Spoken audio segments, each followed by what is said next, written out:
Good morning guys. આજે મેં સવારમાં એટલી સરસ વસ્તુ જોઈને તો મને એવું લાગ્યું કે મારે આ વસ્તુ તમારી સાથે શેર કરવી જોઈએ. મોસ્ટલી વિદેશમાં લોકો કહેતા હોય છે કે નેબર બહુ સારા નથી હોતા, અને જો તમને કોઈ સારા મળી જાય ને તો તમે લકીએસ્ટ પર્સન છો. તો મેં આવડે એક નેબરનું એટલું એક સારું એક્ઝામ્પલ જોયું જ્યારે હું ચાલીને જોબ પર જતો હતો ત્યારે. તો આ ખબર છે, સવારમાં બિન કલેક્શનવાળા આવે મોટી પેલી ટ્રક લઈને. તો બિન કલેક્શનવાળા આવ્યા હશે તો કેવું હતું, જે ઘરો ખરા ને તે બધા મેઇન રોડ પર હતા, તો બિન કલેક્શનવાળાએ થોડું સાઈડમાં ઊભું રાખવું પડે એવું હતું. અને પછી જેના બિન એને ખાલી કરવાના ને તેની પાસે, એના ઘરની પાસે એને ચાલીને જવું પડતું હતું બિન કલેક્શનવાળાને.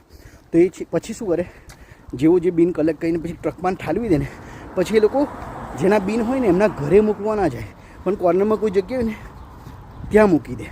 તો આ બિન કલેક્શનવાળાએ પણ એવું જ કર્યું કે ઘરે જેના બિન હતા એમના ઘરે મૂકવા ના ગયો, પણ જે કોર્નરમાં જગ્યા હતી ત્યાં સેફલી બધાએ મૂકી દીધા. પણ એક વ્યક્તિ જે સામેની સાઈડ રહેતો હતો, જે આ લોકોનો નેબર હતો, એ વ્યક્તિ રિટાયરમેન્ટવાળી એજ હતી એ કાકાની, ખબર જ પડી જાય. એ વ્યક્તિ બધાના બિન એક એક કરીને એમના ઘરની પાસે જઈને મૂકી આવ્યો.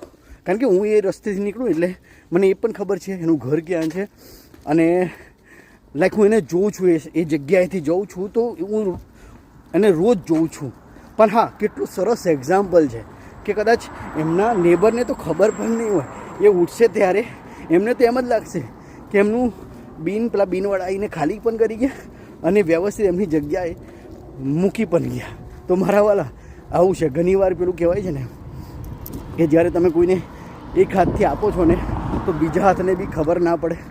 તો મને એવું લાગે છે આ ભાઈ પણ કંઈક એવું જ કામ કરી રહ્યા છે. તો તમે હાલતા ને ચાલતા, જો તમારી નિયત સાફ હોય તો તમે ઘણા બધા સારા કામ કરી શકો છો. બસ, તો આજનો મેસેજ એ જ છે કે બસ નફરત કરતાં પ્રેમ કરતા રહો. મને નહીં, તમારી આજુબાજુમાં જેટલા પણ લોકો હોય એમને. જય શ્રી કૃષ્ણ.